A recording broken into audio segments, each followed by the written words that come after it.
Welcome everybody to today's webinar by the IEA SHC Solar Academy and hosted by the International Solar Energy Society, ISIS.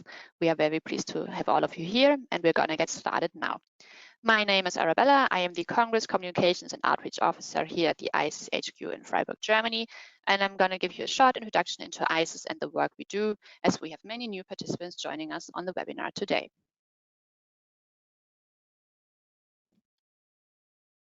The International Solar Energy Society, ISIS, is a non-profit UN accredited membership NGO.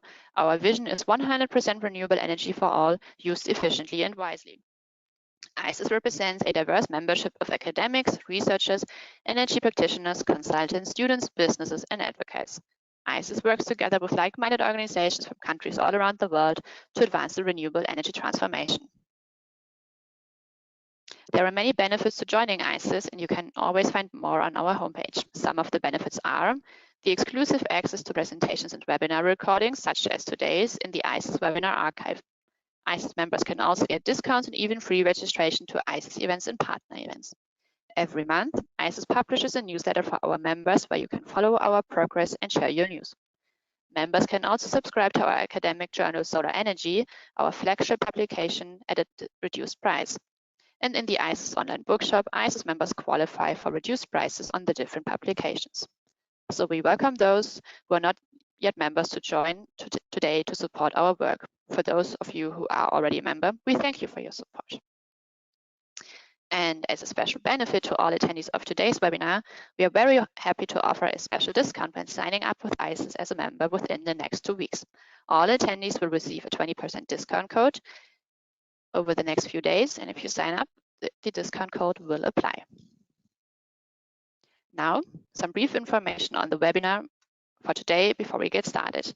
The webinar will present 3 presentations, and it will be moderated by Pedro Diaz, and we will have a Q&A session at the very end. So if you want to send in your questions, you can start sending them in right away throughout the presentations, and then we will have one cumulative Q&A session at the end. And I'm now happy to introduce you to our moderator for today, Pedro. Pedro is the Secretary General of Solar Heat Europe, and he holds a management degree from the IPVC and has extensive experience in both the private and the non-governmental sector. In his previous field of work, Pedro focused on the heating sector, and there more specifically in gas retail and the commercialization of heating equipment. I am now happy to hand over to Pedro. Pedro, thank you for joining us, and the floor is yours. Thank you very much for the introduction, Arabella, and thanks to ISIS also for the opportunity to cooperate with this webinar once again. So it's a successful event that we are happy to cooperate on a yearly basis. So my name is Pedro Diaz. I represent Solar Heat Europe. Many of you might know as ESTIF, the European Solar Thermal Industry Federation, but for already some years now we have renamed into Solar Heat Europe. So we are the trade association representing the solar heating and cooling sector in Europe. I'm very happy about cooperating with this webinar and the topic we have. And we have 3 outstanding speakers, as you know, Werner Weiss, Barbara Lepp, and Harold Druk. The webinar is foreseen to take 1.5 hours, as you know. The introduction presentations will last approximately 1 hour, and then we have half an hour for the Q&A section. You can type your questions anytime under the question box, and please note that this will be addressed at the end during the period dedicated to the Q&A. So without further ado, I would like to introduce our first speaker. That will start with an introduction about the IEA Solar Heating and Cooling program and its Solar Academy, and then proceed for this presentation about the new edition of the Solar Heat Worldwide. So this first speaker is Werner Weiss. Werner is one of the most reputed experts in our sector. It has been for me a pleasure to work with Werner for many years now in the European heating and cooling technology platform, but also in his quality of founding member of the AE Intec in Gleisdorf. Many of you know that also Werner has been working for a long time at national, international level, so thermal and energy efficiency projects since the 80s. And in particular, and with relevance also for the presentation today, Werner is a co-author of the Solar Heat Worldwide report, and will later present us some of the findings. So Werner, welcome, and the floor is yours. Thank you, Pedro, for the nice introduction. Just a second, I will show my presentation. So can you see it on the screen? Yes, we do. Okay, thank you for this feedback. Yeah, good afternoon or good morning, wherever you are. Before I start my presentation, I will give you a short introduction of the IEA Solar Heating and Cooling Technology Collaboration Program. This is one of the IEA research and development programs already established in 1977. So the Solar Heating and Cooling Program was one of the first research cooperations within the International Energy Agency. Currently, we have 19 member countries and the European Commission and 8 international organizations. At the moment, we are running 8 projects, so-called tasks, on a very broad range of topics, starting from renovating historic buildings, over solar water management, solar process heat, solar cooling for the sun belt, and it goes as far as daylight and electric lighting. About 300 plus experts worldwide work together in these 8 running projects at the moment. What you can see here on the map, the countries highlighted in yellow are the direct country members, and the 8 sponsors are highlighted in this brown color. And it's mainly representing the UNIDO centers for energy efficiency and renewable energy. So it's really a worldwide network. And 4 years ago, we decided to establish the Solar Academy because we wanted to transfer the knowledge gained in these tasks to the outside world or the interested public. So what we do is we organize these webinars held quarterly and hosted by ICES. As you know, today's webinar is on solar heating and cooling markets and industry trends, but we do it, as it mentioned above, it's quarterly to different task results. Further on, we produce videos, interviews with solar experts, and of course, all the past Solar Academy webinars are available on the website. Last but not least, we organize on-site and online trainings. These are training workshops on specific solar thermal topics, and they are provided by the IEA SHC experts. So that means if a new country, a member country, is interested in a topic or the results, we even go to this country with experts and do this training on site. Past trainings we had in the Caribbean, we had in China, in South Africa, and the UK. And this will be done upon request of the member countries. So this is basically what's the background of the Solar Academy. Here you can find more information. Just visit our website or follow us on social media. And if you have questions concerning how to join the IEA Solar Heating and Cooling Program, the best way is to get in contact with our secretariat. You can see the email address here. And at the end of the webinar, you should get also our slides so you can see all these contact details. This brings me to my presentation of today. As it was mentioned several times already, today we focus on solar heating and cooling markets and industry trends. And at the same time, we launch the Solar Heat Worldwide report. So the content of my presentation now, it will be possible to download it after this webinar from the website, which is highlighted in red letters on the bottom of this slide. You can download it. It's a quite comprehensive report of about 90 pages. So I will not be able to present everything what we have in this report, but I will show you the main highlights of the report of the edition 2021. So what's in this Solar Heat Worldwide report? We have the global market development and trends in 2020, and we have very detailed market figures from the year 2019 from 68 countries. So if you're interested in particular on data of installed capacity, square meter of different collector types, you just go in detail in this report. We published this report already since the year 2005, so we have really long time series, and my co-author Monika Spörk-Dürr and I do it together on behalf of the IEA Solar Heating and Cooling Program. This brings me to the solar thermal capacity in operation and annual energy yields. You can see here what we have achieved in the period between the year 2000 and 2020.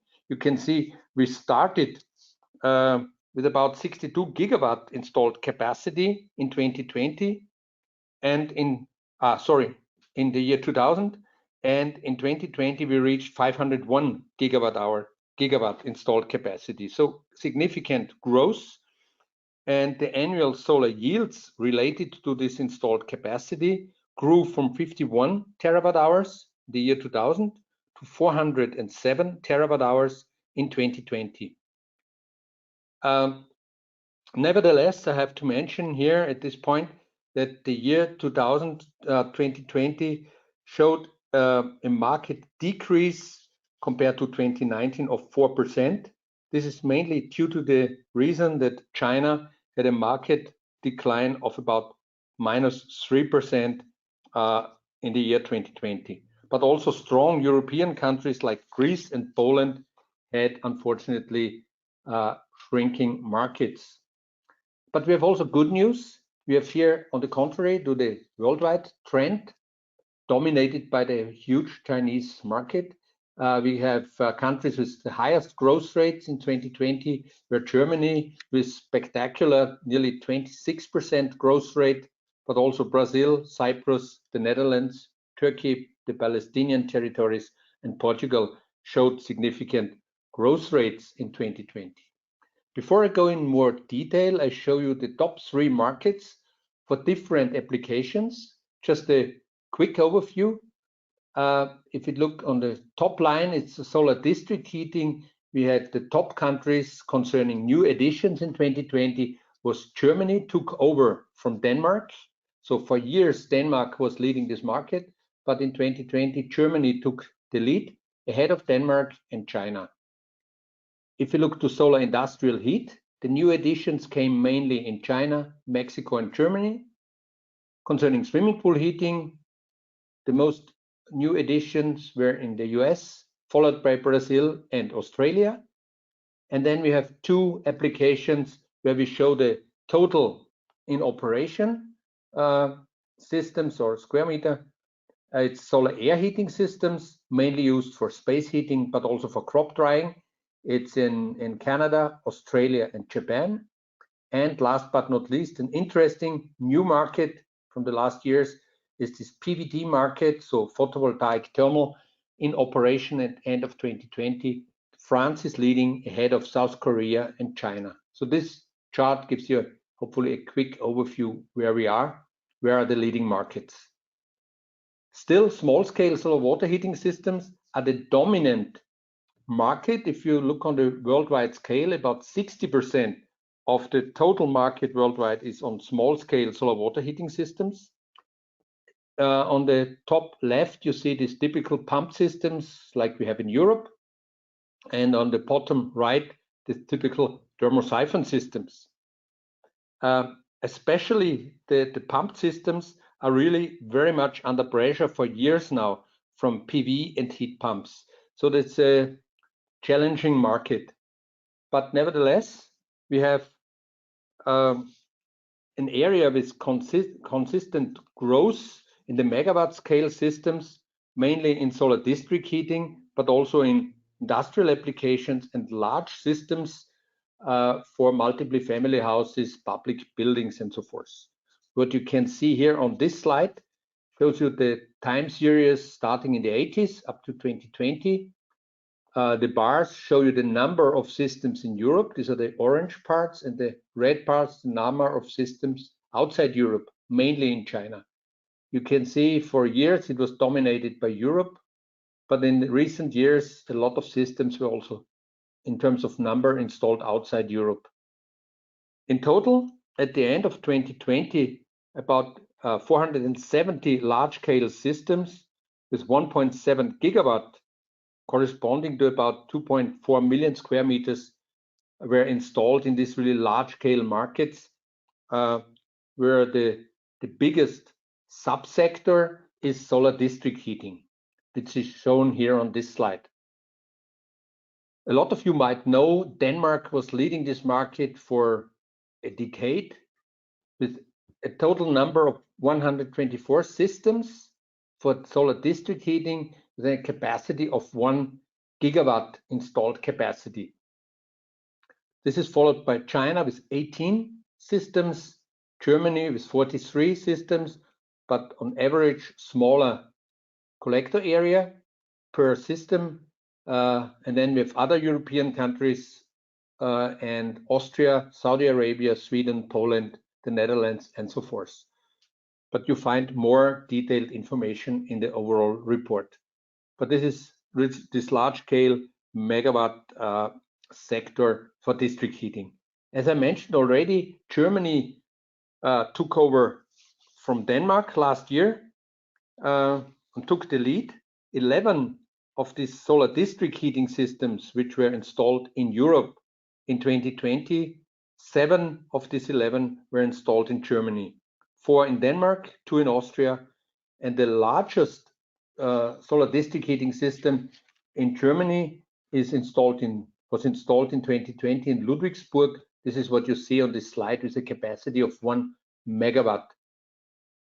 Another interesting solar district heating system was installed near Geneva, with a capacity of just 0.5 megawatt. But why I show it to you, it's made out of high vacuum flat plate collectors, which is not so usual, but it has, of course, advantages if you want to produce higher temperature, especially for district heating.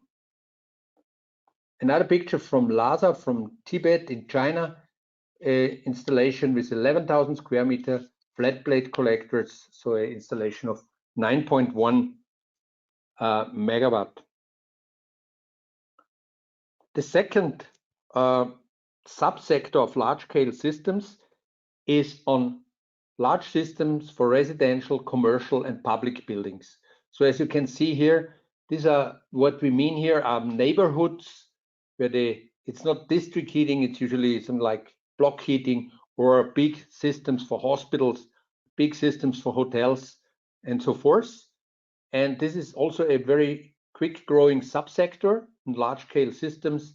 Here, China is leading with about 76 documented systems with about 300,000 square meters installed, followed by Turkey, France, Greece, Latin America, Austria, Switzerland, and Spain, and so forth. You can read it here on this chart. Shows you a little bit of a different market approach compared to the district heating, which is clear. For instance, Turkey and Greece, they don't have so many district heating systems like we have in Central or Northern Europe. But this is also a quick growing market on these large scale systems for residential, commercial, and public buildings. Just one slide for solar heat for industrial processes, because Bärbel Epp will go more in detail on these so-called chip systems. What we have documented so far is about close to 900 solar heat for industrial processes systems with about 1.1 million square meter collector area, which are in operation, and they range from small scale systems. So what we have in our statistics, starting with 50 square meters up to several 100,000 square meters and the 100 megawatt sector. And for 111 of these systems, we have detailed information available. So in terms of which type of collector is used in these systems, what are the temperatures used, and so forth. You find more of this detailed information in the report, but also on the website on this ship database, where you can see here this link to the website.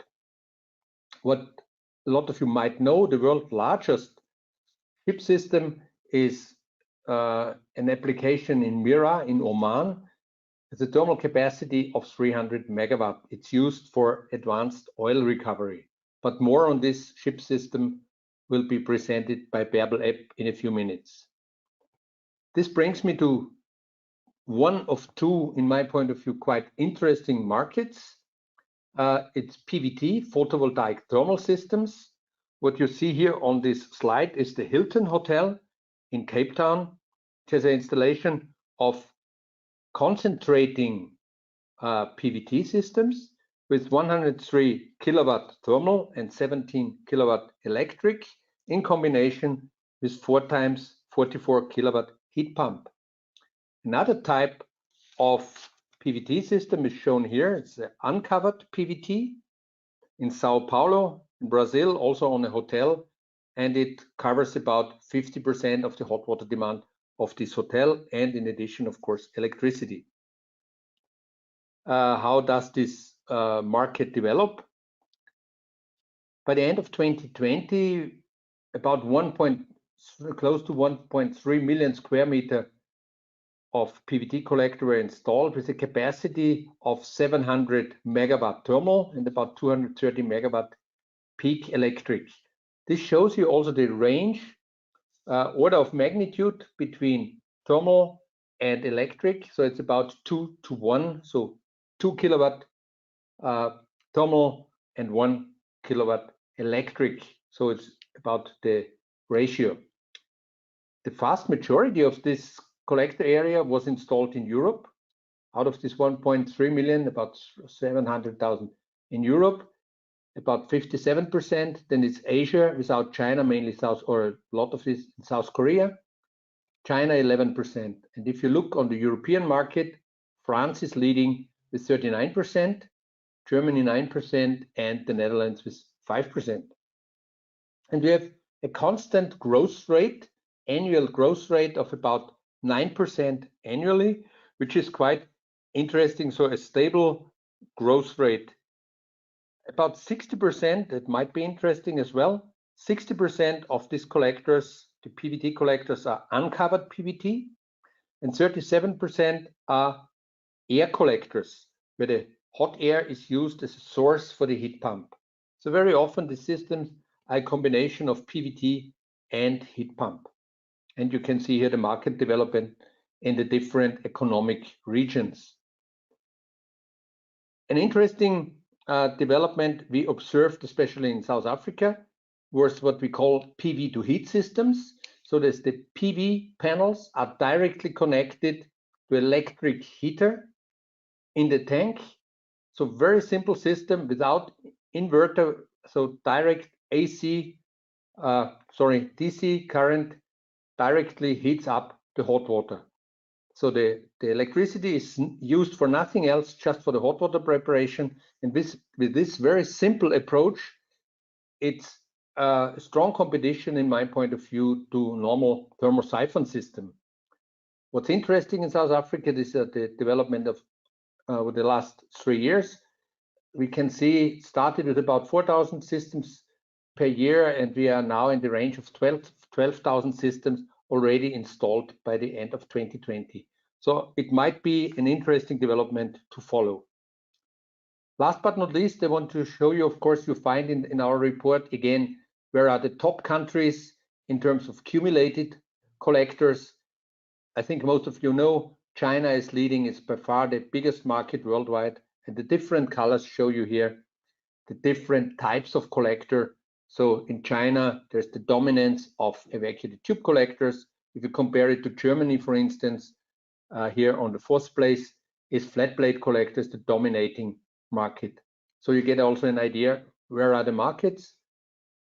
You can find it also per inhabitant, because the total capacity always shows the biggest markets, but per inhabitant you see something, you learn something about the market penetration.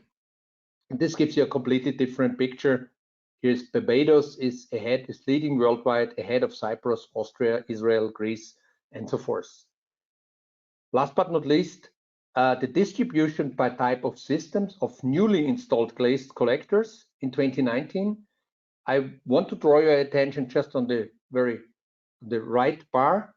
You can see 65% of the newly installed systems were pumped systems, and about 35% were thermosiphon systems. If you look back about 10 years, we had exactly the opposite picture, where we had about 60% thermosiphon and 30% pumped systems. This is due to a major change, especially also in China. Environmental effects, the contribution to the climate goals.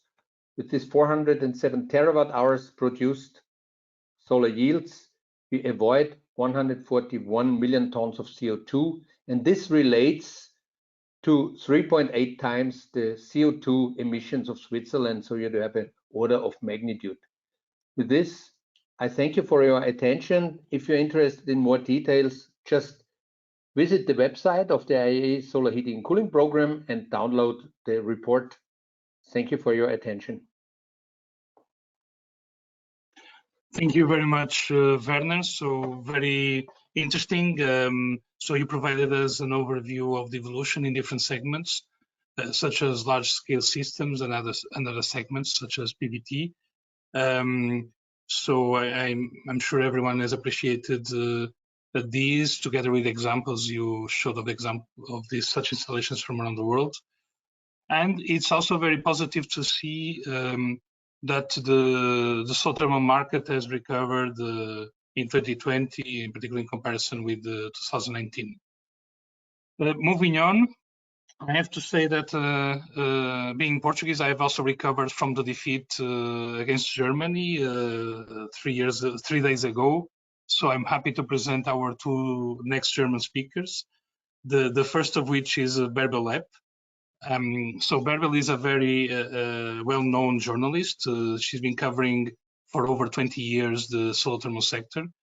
She's the founder and managing director of the agency Solrico, and also the editor for solarthermalworld.org, besides being also an author and collaborator in many different publications, and with the particular relevance also for the presentation today, for the solar heating and cooling market industry reports in the REN 21 Global Status Report. So myself and also Solar Europe, we're happy that we've been cooperating with Bärbel in several of the interesting initiatives she's been working, and in recent years very much focused also on industry and solar heat for industrial processes. So I'm very glad and looking forward to the next presentation on the solar heating and cooling in industry and business trends 2020. So Bärbel, the floor is yours. Yeah, thank you, Pedro. I will also share my screen. I hope all is visible. Yes. Well, okay. So my topic today, solar heating and cooling industry and business trends 2020. Well, interesting. Not moving again.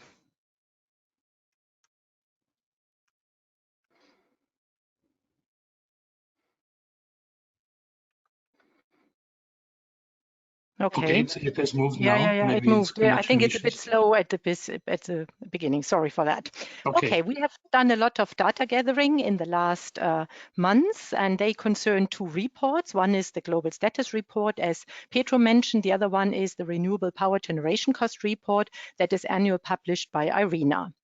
The REN 21 report on the left is really a nice cooperation with the solar heating and cooling program, because Werner Weiß and his team contribute a lot of data to this report.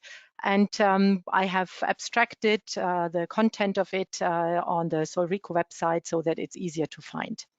The IRENA publication was so far a pure electricity-driven report. It was sort of the Bible of the power cost generation.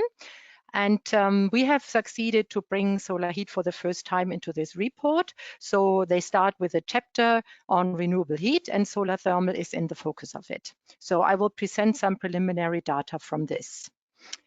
You cannot speak about the year 2020 without this little icon on the left, which is called COVID. I think Werner already mentioned some of it. We had a lot of postponed investment decisions by commercial clients that influenced markets, especially hotel and industries declined a lot. And we had declining or delays in installation and commissioning of already contracted projects. The reduction as in all of the added capacities in the global market were -4 only, say it this way. So it was a bit smaller than expected. And this has to do with two supportive trends, and I name them here: the higher demand from homeowners who spent more time at home and invested in infrastructure improvements. This was particularly, for example, the case in Brazil and Turkey. And then we have seen changes in policy support that had a much greater influence on demand than the pandemic itself. And this is Germany, Netherlands, and China, for example. So this is the core result of the REN 21 solar heating and cooling chapter. It shows the 20 largest markets, also in terms split additions, not global market, but the additions in 2020 of water collector technology. And what happens here is that all the markets that were in plus in 2019, to name, are Greece, South Africa, Tunisia, Mexico, Spain, and India, are now in the negative range. And this has really to do by the pandemic. Whereas the markets I named before, you see them here: Turkey, Brazil, Germany, and Netherlands are fairly nice in the plus. And China has done reasonably well with -3. They had much worse, well, declining rates in the past. And it seems that China really recovered in the second half of 2020 from the big breakdown or lockdown from the beginning of the year. And they had some supportive measures which really brought demand up. This is another outcome of the REN 21 data gathering. We questioned the largest flat plate collector manufacturers and we list them on this ranking without x-axis because some of the manufacturers are a bit tricky with seeing their absolute figures published. It includes national and international production volumes of these manufacturers. And there is a clear trend observed since several years that the gap widens between China's flat plate sector and the rest of the world. The Chinese manufacturers, the large ones mentioned in this chart, increased production volume by 12% last year, whereas the companies outside China, the total sales fell by 9%. And this is even with the nice increase in Germany that Werner mentioned, and which profited obviously the German manufacturers in this chart. So in China, it seems that there's a huge concentration going on, and the large manufacturers are even growing faster than the market itself. The flat plate collector market itself in China grew by 6% in 2020. And this has to do with bids, like governmental or private housing industry does huge tenders, and these huge tenders can only be answered by a certain number of large manufacturers, and the others sort of die out a bit with a decline in the residential small scale market. As you know me, I always like to talk about solar industrial heat. And all the results I'm presenting now are based on a SHP Supplier World Map that we have built up within the Solar Payback project. You see, this is sort of the legend of the map where we find 4 categories of manufacturers. We have the ones with collector production, without, or with references and without. And you can search it either by typing in a country or a company name, or you just click on one of the markers, which you see here. They have these colors, as you have seen before. And there's a pop-up window going out where you see the number of references, you see how much collector area they have installed, but all related to SHP. They might have other, large-scale systems in other applications, but we only count SHP. And if there is, we also have a link to the ship-plants.info website that Werner mentioned, where particular plants are listed. This is the group of companies which is currently on the world map. This world map is annually updated, so only companies that responded to our survey remain on the world map another year.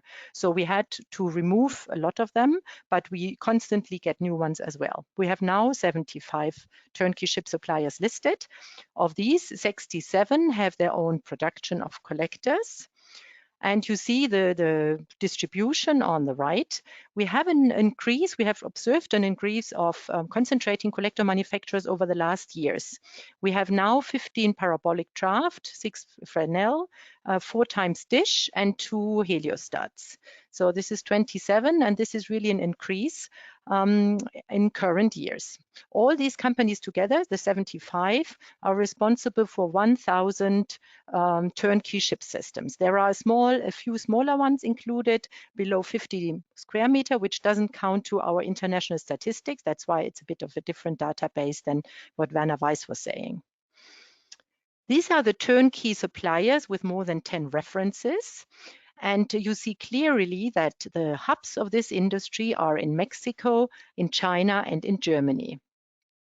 And you see that these manufacturers have a big variety of collectors. So you find them with parabolics, you find them with dish, with vacuum tubes, with flat plate collectors. So what makes the manufacturers from Mexico so successful? There are 3 of them in this ranking, and they all together have already installed 188 ship systems.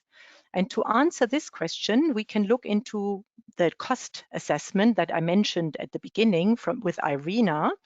And this is one of these curves, or well, point curve that IRENA publishes based on a database, which is now filled with 109 projects from Mexico. 5 suppliers contributed cost data, and 74 of them are ship plants. The rest is central hot water. You have stationary and concentrating collectors mentioned.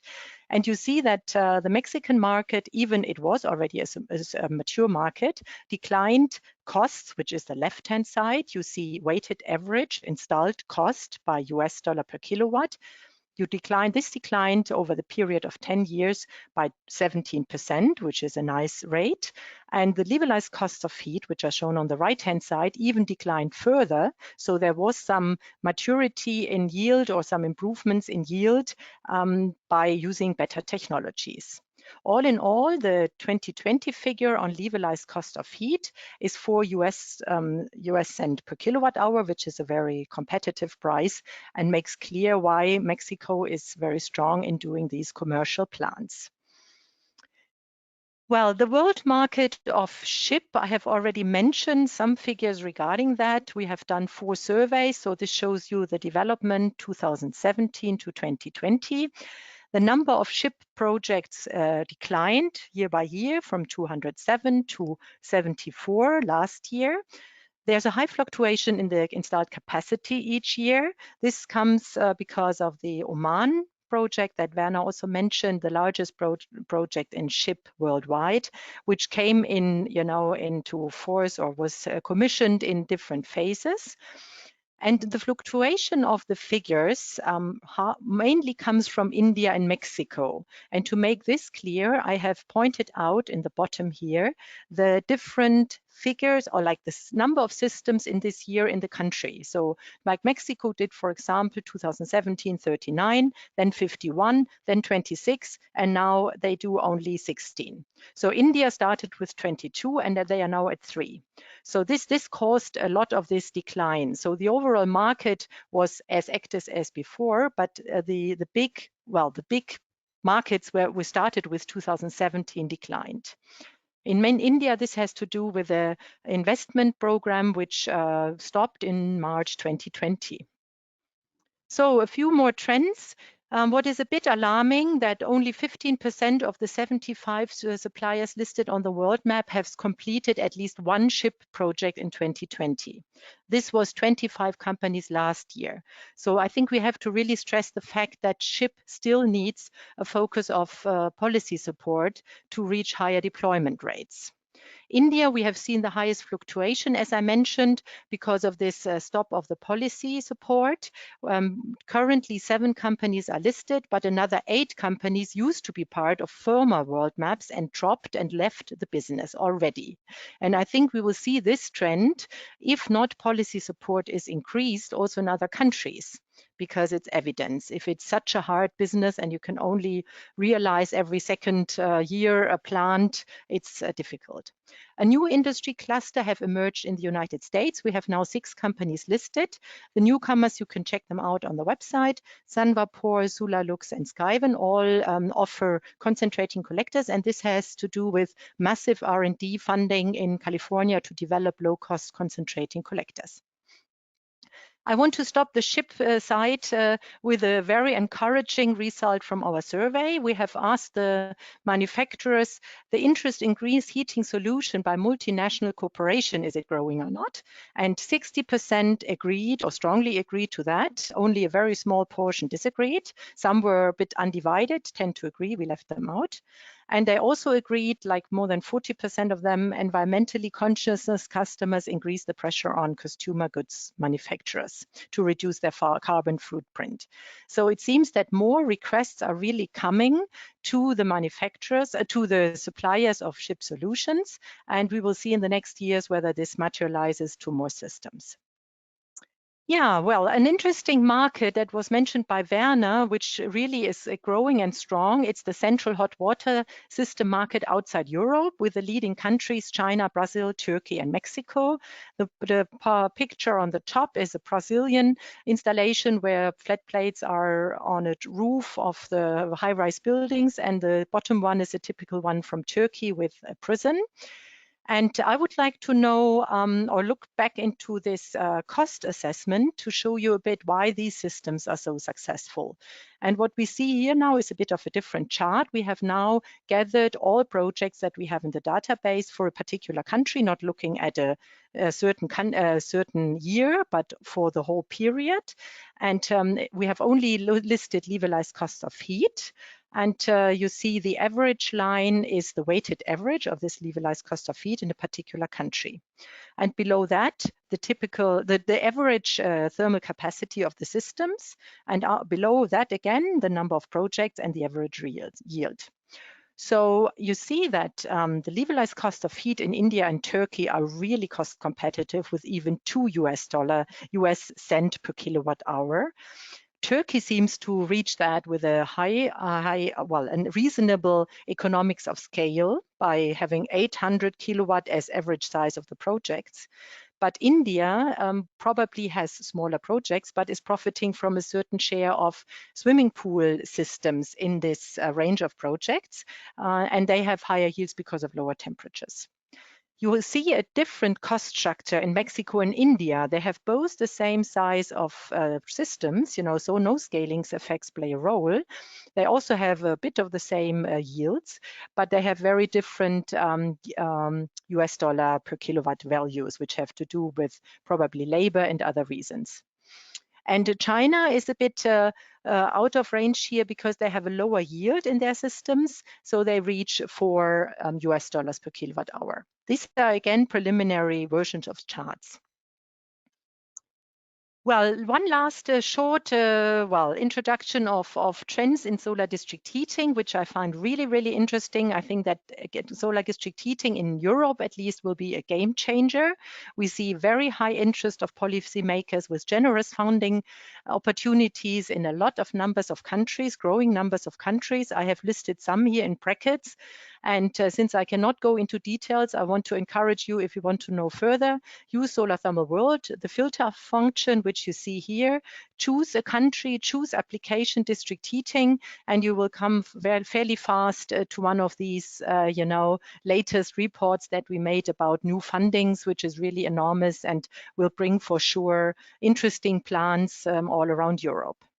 We have also competitive prices. The 6 Danish solar district heating systems in the IRENA database reach $4.5 per kilowatt hours. The average size is 12 megawatt. So a clear scaling, economy of scale effect, but a heat price that we have also seen in the chart before for systems in Mexico and other countries. So and this is Denmark, you know, so that's and Danish sun as well. So that's a very good price. And there's an interesting trend to be observed. More concentrating collector solutions will be seen in solar district heating in Europe and China. We have some announcements for European larger systems. And China, I want to share with you this crazy installation here.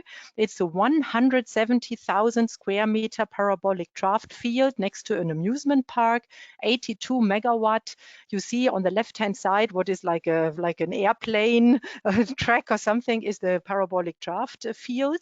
It's installed in the north of China by the company Inner Mongolia, and you find the news already on the website, and we will report further on that. And this is how it's currently under construction. They started, I think, a year ago with the buildings, and now in summer they will start the parabolic field. This is not so spectacular, but a very important message from the IRENA cost reduction assessment.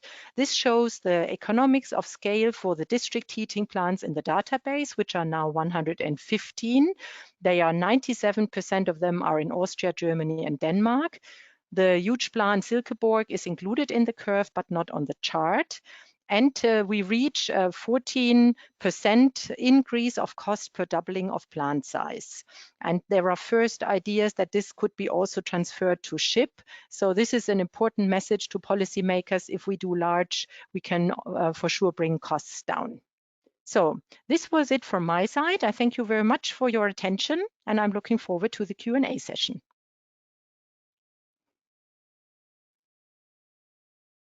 Thank you very much, Pedro, for this extremely interesting and groundbreaking presentation. I would also like very much to point out that I think the inclusion of the solar thermal in the IRENA's renewable power generation costs report is an important milestone for the recognition of the potential of large scale solar thermal systems. And this would not have been possible without your commitment and your tireless dedication. So thank you very much for that on behalf of our sector. I think I can say that. And so this leads us to moving on to the next presentation. And I'm particularly happy to introduce our next speaker, Harold Hook. So keeping with football, so in football terms, Harold will be considered a box-to-box player, such is the diversity of his skills and the range of his activities.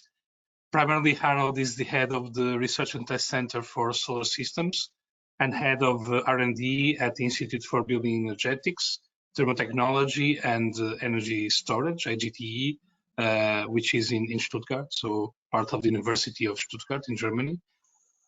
I personally also have the pleasure of working with Harold as board member of SolarIT Europe, and in parallel we have also worked on research and innovation topics in the ETIP as with Werner, but also on certification activities. So Harold is the honorary chair of the Solar Key Mark Network and is currently chair of the Global Certification Network. So, and more recently, we should also note that he's been indicated as operating agent of the newly initiated IEA SHC Task 66 on solar energy buildings. Therefore, I think it's easy to see that Harold is ultimately positioned to tell us about the market growth made in Germany. So, Harold, thank you very much, and the floor is yours now.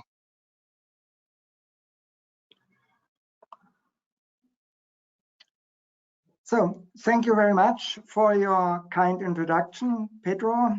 I really feel honored by this.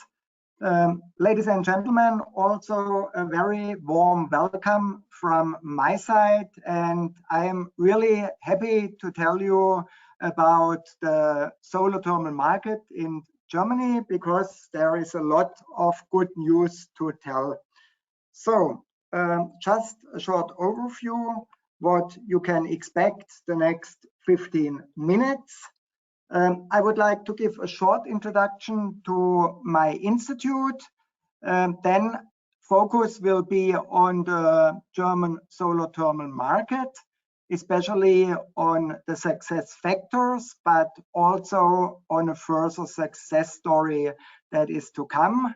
And I will also talk a bit about market threats, and finally also about quality assurance and product certification, and this context also with regard to the global solar certification network, and finally some summary and conclusions. As Pedro has already intensively introduced my person, I will not talk that much about myself, but about my institute, because it's a quite new one. In former times, it was called ITW. I can imagine that at least the ones of you that are in the sector for a longer time know ITW. A few years ago, we merged with two other institutes, and now we are the Institute of Building Energetics, Thermal Technology and Energy Storage. And we have several activities ranging from solar technology to energy storage, smart city concepts. We also run an accredited test center for solar thermal products and HVAC equipment, and some additional activities related to this. So now looking at the long-term evolution of the German solar thermal market. What can we see? We can see that in 2008, when a lot of people were talking at that time about peak oil, we reached something which I would like to call peak solar. So this was really a brilliant year with an installed thermal capacity of around 1,500 megawatt. That means 1.5 gigawatt in 1 year. And this corresponds to around 2.1 million square meter. And of course, everybody thought things will accelerate, things will go on like this. But what happened was exactly the opposite. So the market declined. And the market declined for a really long time. And this market decline for around 10 years was, according to my assessment, mainly due to extremely attractive PV feed-in tariffs. Because the subsidies on solar thermal, they were there and they were not fundamentally changed. There were some changes in this period, but no fundamental changes. But yeah, the market really went down from year to year because the feed-in tariffs for PV were extremely attractive at that time, but now they are reduced, or they were continuously reduced. And what is also, I think, from a psychological point of view important, with PV, you were able to earn money because you got money for the feed-in of electricity, but with solar thermal, you can only save money. And of course, earning money is more attractive than saving money. But now things have luckily changed. Feed-in tariffs are extremely small now, so focus is on self-consumption. That means also not earning money, but just saving money with PV electricity. And then in 2019, we really reached the absolute minimum, or as a mathematic guy, I know it's not the absolute minimum because that's here somewhere. It's the relative minimum. So we reached the relative minimum with around 500,000 square meter of collector area that were installed. And this corresponds to a thermal capacity of around 360 megawatt, which is approximately a quarter of what we had in 2008. But the good thing is things changed.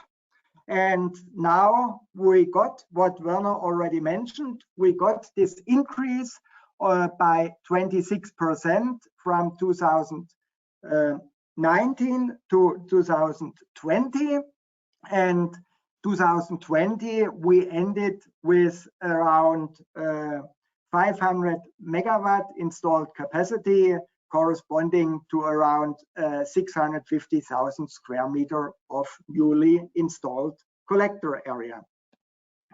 And the good thing is the success story continues. What is here plotted based, all this data are provided by the two associations that are active in the German solar thermal sector. It's BSW and BDH. And what is plotted here is the sold collector area in the first quarter of the year. And there you can also see that from 2020 to 2021, there is an increase of 23% already achieved. And I think there will be much more to come in the coming quarters of the year. Now the question is, of course, what are the success factors that lead to this turnaround?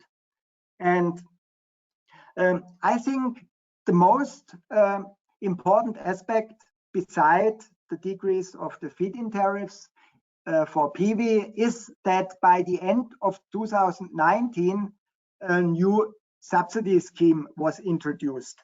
And this subsidy scheme is extremely attractive because you get around 30% of the eligible costs if a solar thermal system is added to an existing heating system. You get 40% of the investment cost if an old oil boiler is replaced by an efficient gas burner combined with a solar thermal system. And you get even 45% if an old oil boiler is replaced by a renewable heating system. And as renewable heating systems, biomass burners and heat pumps are considered, but to get this 45%, you have to combine them with a solar thermal system.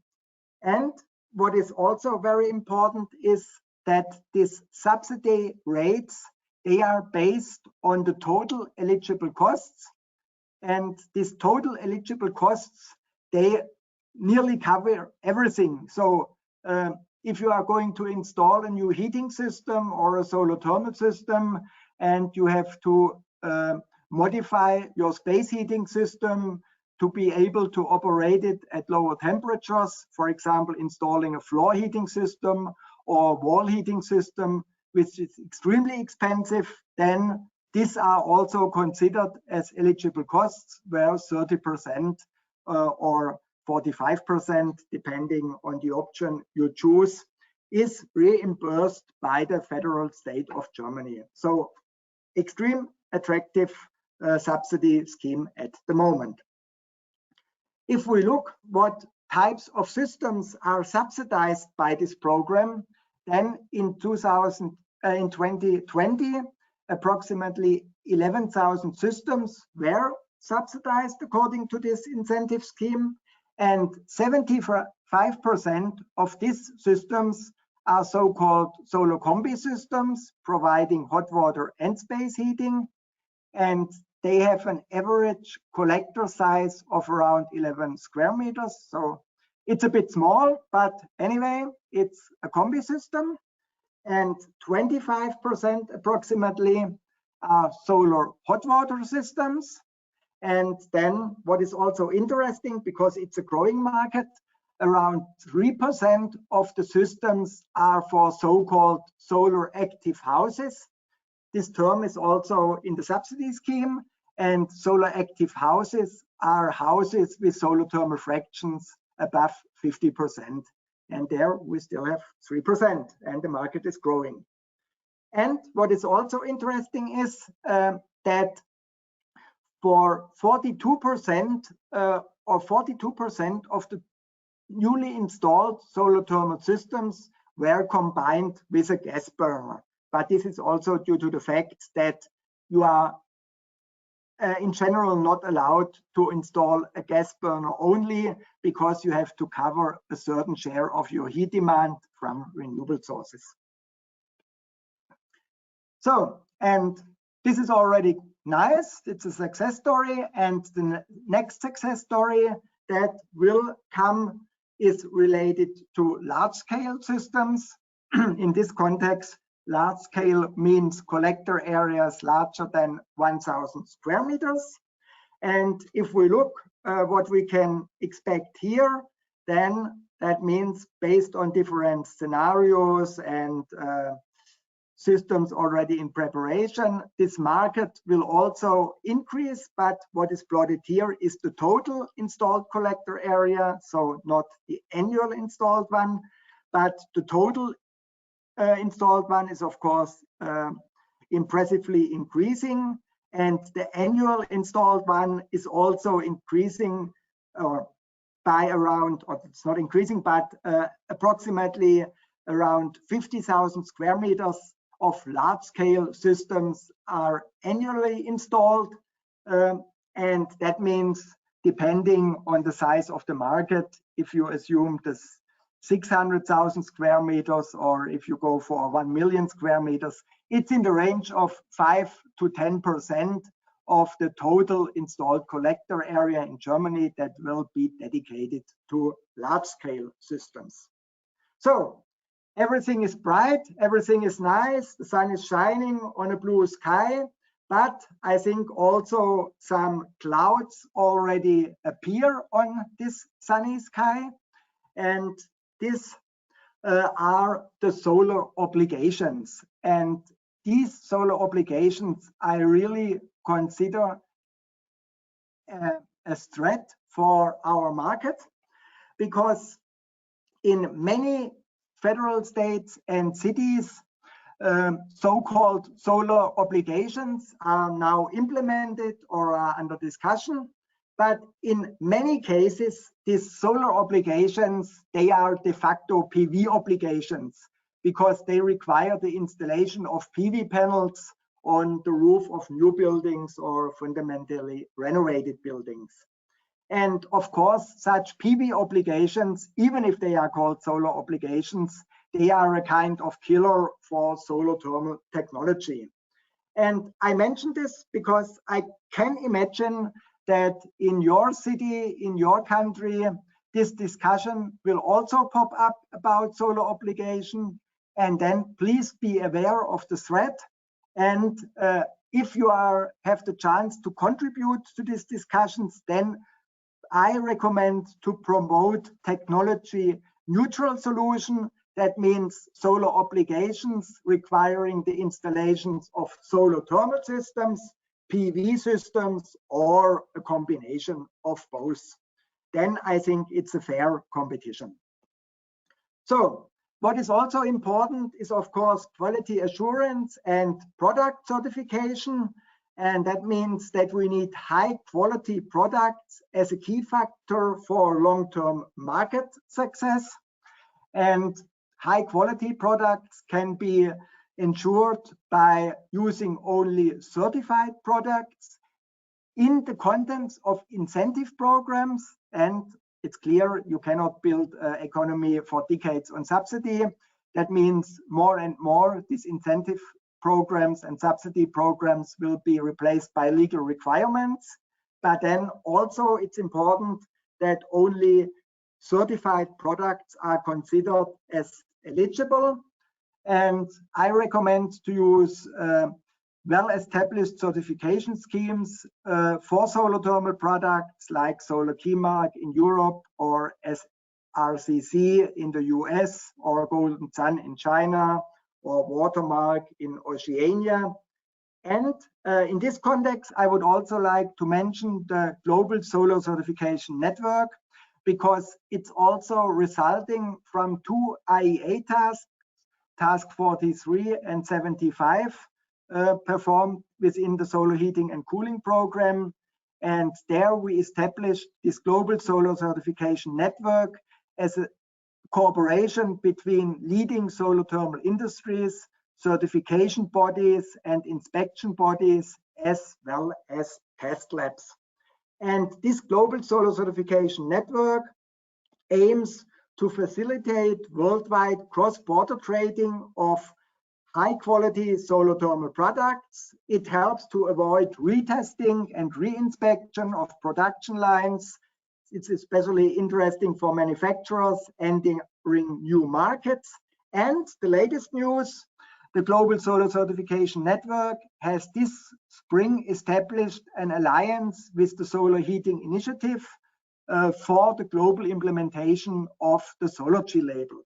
I think this is also a very important step forward. And by all these measures, we aim at increasing the quality, reducing the costs, and get better market and better business. And if you are interested in further information about the Global Solar Certification Network, then go just to gscn.solar. And with this, I come to the end of my presentation. I would like to summarize. If appropriate boundary conditions are provided, solar thermal markets can grow. But this means, and this is really important, that we need fair economic conditions between different renewable energy technologies. In the past, we had a situation that in Germany, PV systems, if you take the feed-in tariffs into account, were subsidized by a factor of 10 more than solar thermal systems. And then I think it's completely clear in which directions the investment goes. So what we need is a fair economic playing field. We need also appropriate legal frameworks. That means real solar obligations and not PV obligations. We also need awareness with regards to investors and users for our technology. We need certified high quality products. We also need skilled and experienced installers and for sure something more, but then we can make it. And finally, what I think is very important is that no climate neutral energy system without considering the heating and cooling sector will be possible. So it's not all about electrification. And what is also important is that no climate neutral heating and cooling sector without solar thermal energy will make sense. And with this, I thank you for your attention. And I'm also looking very much forward to the Q&A session.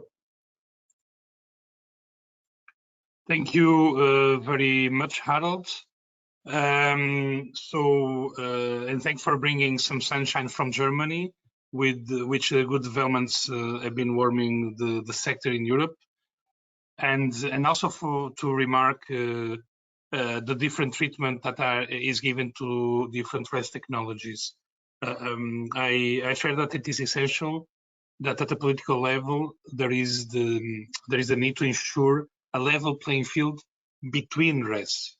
So we need to promote all RES, all renewable energy sources, but we need to do it fairly and not distorting competition. So thank you very much also for bringing that warning message, let's say. Which we take as a yellow card for politicians. Let's hope it doesn't become a double yellow. We go now into the Q&A. We have approximately 20 minutes to do so. And I would start by asking Werner a question from Karim Noureldin. So what do you think is the main hindrance for solar heat usage in sun-rich countries in MENA, in specifically Egypt, Morocco, and Jordan? Werner, please. Yeah, in general, I think that the MENA countries have quite a good established market, especially concerning thermosiphon systems. So I think there we have really a good market, especially if you look to Tunisia. But in other countries, I think, in my point of view, what's missing is a constant support for this technology. So awareness on policy level on solar thermal, and usually I a little bit hate the term solar water heating system. This is used in a lot of these countries, so it reduces the application of solar thermal just for small-scale water heating system. Much more can be done. An excellent example for me was Jordan some years ago. There was an initiative from the government to put solar thermal systems on major hospitals. And then immediately you see companies are interested in coming up and installing systems. So main obstacle is awareness on policy level, also on the broad range of applications, especially in the sun-rich countries concerning cooling, but also industrial process heat. This is very often not seen on policy level. It's reduced on to what they have in mind on small-scale water heating system, which is important, but shows just a small part of the whole picture. Thank you, Werner. So next question to Berbo. Is the influence of different regions, technologies, and systems, including in the learning rate for district heating that was presented in the cost report? Yeah, this is actually a nice question. Brings me to the ARENA methodology. We have looked first into, well, what I said is solar district heating projects from Germany, Austria, and Denmark are included in this cost curve. And you know, ARENA was first a bit doubting whether it's good to bring two countries into one cost curve. But then what they did is they calculated cost curves for all three countries, and it worked and it was solid. And then they said, okay, if this is solid, then we combine them and we see a logic, you know, European solar district heating curve. And this is what we presented now. And it's a solid calculated curve, 115 projects, but it's only including flat plate collectors and a few vacuum tube systems, not concentrating. If this was one question. Yeah, I think so. It's clear. Thank you very much, Berbo. Going to Harald, there's a request for clarification on the presentation. So on the prognosis on slide 8, there was no expectation for an increase in industrial applications of the solar systems in Germany. So could you please reflect on the reasons for that? I think it all depends, of course, on the boundary conditions. And with regard to this, I think there is an increase, but compared to the increase of the other sectors, that's not that significant. That's why it was not plotted. Okay, it was plotted, thank but you. Could not see it. Okay. Next question, again for Werner. So the asker is asking, so do I understand it right that the roof applications are still more in surface in Europe than large scale systems? Yeah, roof applications. So if it's meant it's integrated in roofs or built on existing roofs, of course, this is very common in Europe, especially for single-family houses, multiple family houses. I think it makes a lot of sense. The collector area is the roof, so replacing the roof tiles. With this, you also can reduce the cost of the installation. On the other hand, there's a big discussion, I know from my country in Austria, especially in the direction of ship systems and district heating. District heating systems, it's not at all possible to put it on roofs, so distributed on different roofs. There we need ground-mounted systems. And I think there will be a big discussion in the upcoming years on land availability, not just for solar thermal, but also for PV. I can see it here. We have these political goals to have 100% of electricity produced by 2030. So that's tomorrow, more or less. So a lot of space is needed for windmills, for PV, and nobody wants to have it in front of his house. But everybody agrees it has to be done. And the same is for district heating. I think there will be a big discussion on land availability, especially if we go for these large-scale systems. And just one sentence more. For ship systems, we have very often the idea, no problem at all with ship systems. We put it on flat roofs of the industrial halls. We looked for it for, I think, something like 2 decades now. This is also limited because the additional weight on the roofs, I don't say it's impossible, not at all, but it's at the current stage is overestimated what is possible. So I expect major discussion on land availability for all renewables. Okay, thank you, Werner. Next question to Pedro, and if the speakers also want to comment, Werner in particular, which is also related to the report. So, what is the major concern regarding the decline of solar thermal market in India, besides policy? Well, India, as I said, was a fairly stable and always a slight growth market. And the latest decline we saw was really pandemic oriented because they had lockdowns and they had travel restrictions, and the end customers couldn't really get to their systems. And they have, but besides, in the commercial segment, it was this concern with the policies, but they also have a strong discussion going on vacuum tubes and quality. This is an ongoing fight, so to say, in India, because a lot is imported and there's not much restrictions on, like standards on the vacuum tubes, which are shipped from China. And so sometimes I hear that, suppliers are not able to sell because they don't have permission, and others are, questioning them because they have unsecure quality. So the whole issue of quality is really troubling India, whereas the government had very ambitious targets, many years back. I think they were one of the earliest countries that did targets. So it's a mix of, and the policy lost a bit interest, we must say as well, because of the quality issues. So it's like they're circling around this problem, and it's a bit sad to see from outside, at least. Okay, thank you very much. Next question is to Harold.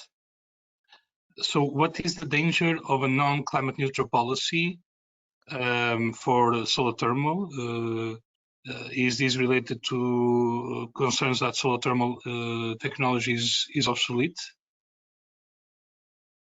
I think it's a very wise question. If we have a non-climate neutral policy, we will of course have a lot of risks and dangers, but what is the danger for solar thermal? I think the danger, or one danger for solar thermal, could of course be that depending on the prices of the fossil fuels, and fossil fuel prices are related to non-climate neutral energy supply systems, solar thermal, but also maybe other renewable energy technologies might be too expensive. But of course, this depends on the level to which the fossil fuels are subsidized, or to which extent CO2 tax is applied on these fossil fuels. So I think it's all about prices. So that means there is no general answer. It depends on the different price levels, I would say. Okay, thank you very much. Werner, so question is, in the future we'll need only or almost CO2-free heat production systems. Which could be the role of solar thermal in decentralized systems? Combination with heat pumps, with hydrogen or biomass? So what is your opinion?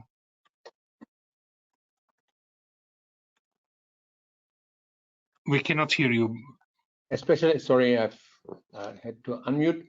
I think there is a huge sector for solar thermal in future, especially in making district heating systems renewable. There is no other source available, so we have limited resources depending on the country in biomass, but I guess it will be a combination of biomass and solar thermal in district heating, especially because we have the infrastructure and you can basically feed into the already existing infrastructure. I'm also convinced if we go to seasonal storages, as we know it from Denmark, for instance, that we have to combine solar thermal with high temperature heat pumps in order to use the storage capacity better. So here I see really a very quick growing market if we want to go to 100% renewables in the heating sector. There are not so many possibilities in the heat sector if we don't believe that we can electrify everything, because this would mean a huge demand of renewable electricity, which I don't see in the near future. So I think there is a good possibility, but where I see the problem at the moment is that we have not enough companies who do really turnkey systems. If many companies, even if they claim to be turnkey providers, usually they want just to sell the collector or sell the collector field, and not doing really system integration, what is needed, how to combine it with a heat pump, and to come up with a total system approach. And this is missing. And here the companies have to be quick to take this huge piece of market, which I see for solar thermal. Thank you. The next question was originally addressed to Berbel, but I would enlarge it also to Harold Hook. So what do you believe are the main R&D needs in the future for SDH when considering the ARENA and REN 21 reports? So Berbel first.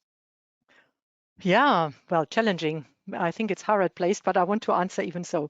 I think I see three topics from what I usually research. Integration schemes, you know, improving the way how you get the heat to the customers, especially in for industry, and standardization is very important, so that you don't have to go over and over planning steps every time. And compact storages, which are still far beyond, you know, 2030 even. We don't have concepts, and there's, from my point of view, too little money available for developing them. But third, communication. It's not an R&D topic, but we need better communication about solar heat by all players.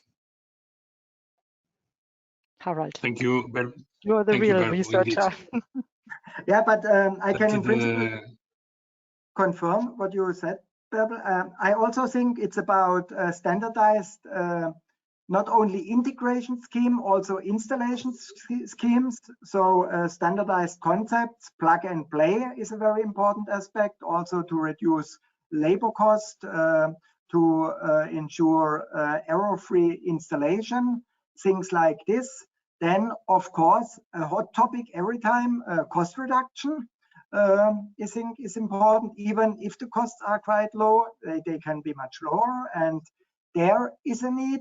And then I also agree with you with regard to the storage aspect. And there, yeah, I think it's on one hand a question of available R&D money, but on the other hand, it's also a question about commitments from the industry, that they really see advanced energy storage as a future business case, and due to this decide to invest, because there are a lot of promising technologies in the pipeline. And then, even if it's not an R&D aspect, what I think is also very, very important is bankability and all this stuff to get this money that is needed for these huge investments. Thank you. So next question to address to Werner. Could you comment on the usability of solar thermal systems in cold climate regions with lots of snow? I guess in Austria you have a bit of this issue, so you can speak with property. It's not really an issue. So usually, if the question is what happens with snow, usually on the days where you have snowfall, there's very low radiation. And this relates to PV as the same way like for solar thermal.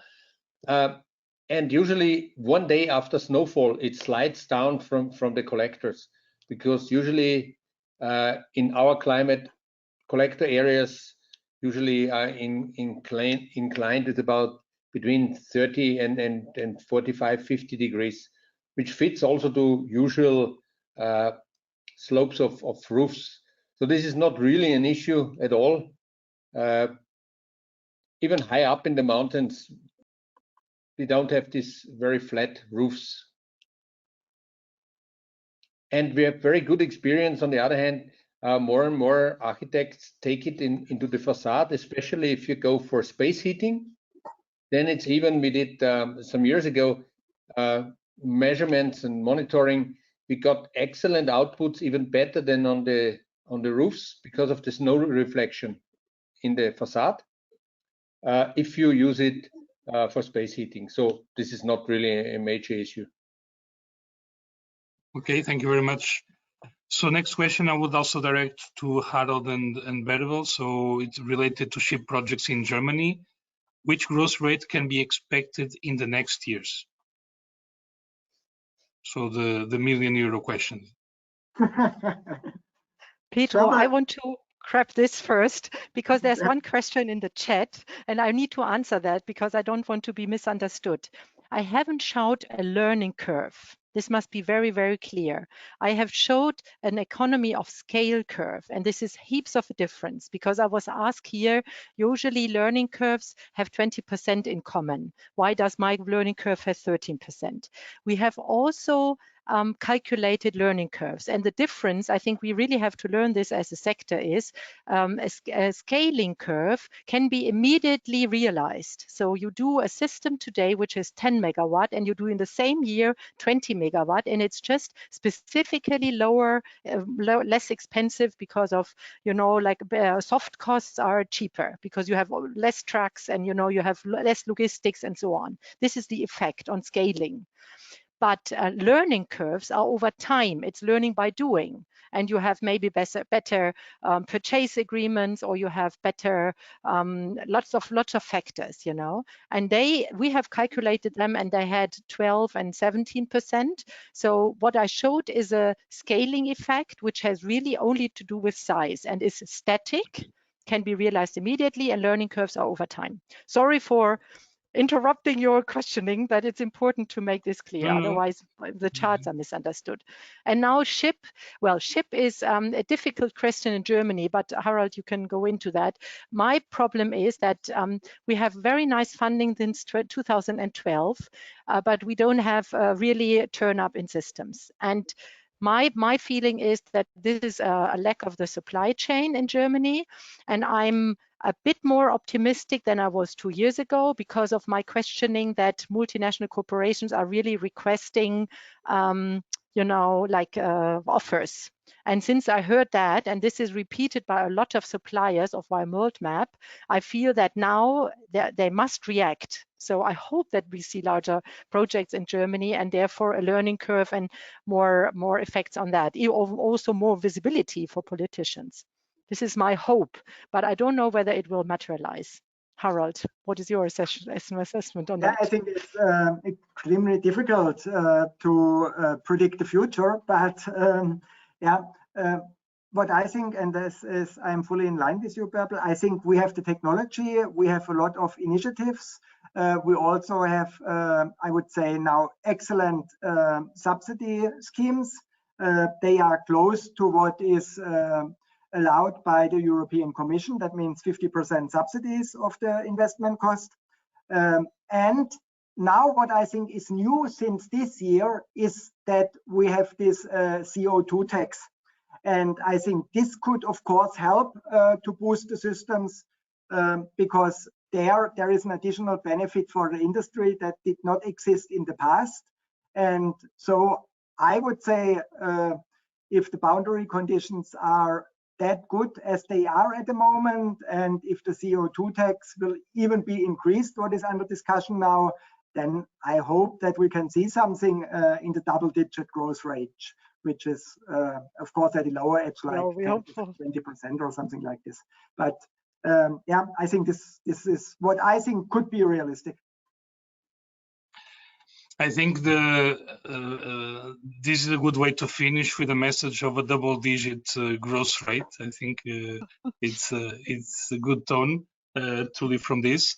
So I want to thank the speakers for the enlightened presentations, and I would also like to thank everyone for attending the webinar and for your interesting questions.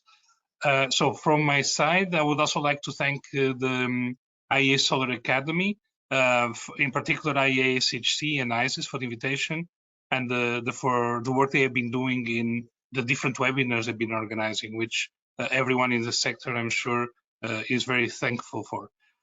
So this is from our side. I hope you enjoyed the webinar, and I will now pass the baton to Arabella for a final message. So thank you very much, and please keep safe. Thank you. Thank you. Thank you, Pedro, and thank you to our speakers for the presentations and the audience for the questions. I think we had a very fruitful and very good discussion today. And before we close for today, there are a few final announcements I have for you. We get asked a lot. Yes, there will be a webinar recording. It's going to be available both on the ISIS as well as the IEA SHC Solar Academy homepage in a few days. We always need a few days to edit everything, but then it's going to be up there for you. For our ISIS members, remember you already have that handy dandy thing that is the ISIS webinar archive. So all presentations and all recordings are in there already for you. And then there's another biggie coming this year for ISIS, and I think for everybody on our webinar here today. That's the ISIS Solar World Congress, and we are actually welcoming, or we are very happy to have the IEA SHC program again as a key partner for that event. And so this event is going to take place in late October. It's going to be an online congress. Yeah, and registration for that is going to open very soon, we think July. So you can head over to our homepage already, get informed there. And I think I'm very sure I'm going to see our speakers there again. And I think I will also see many of you attendees joining us in October. So we are very much looking forward to that. And with that, I'd like to close for today. There's going to be a little survey that's going to be sent out to you. We very much appreciate if you could fill that out for us, because that helps us in providing these webinars for you. And again, a big, big thank you to the audience and of course our speakers. And I think with that, we're going to close for today. It's bye-bye from me in Freiburg in Germany, and I hope everybody is going to have a nice rest of their day. Bye.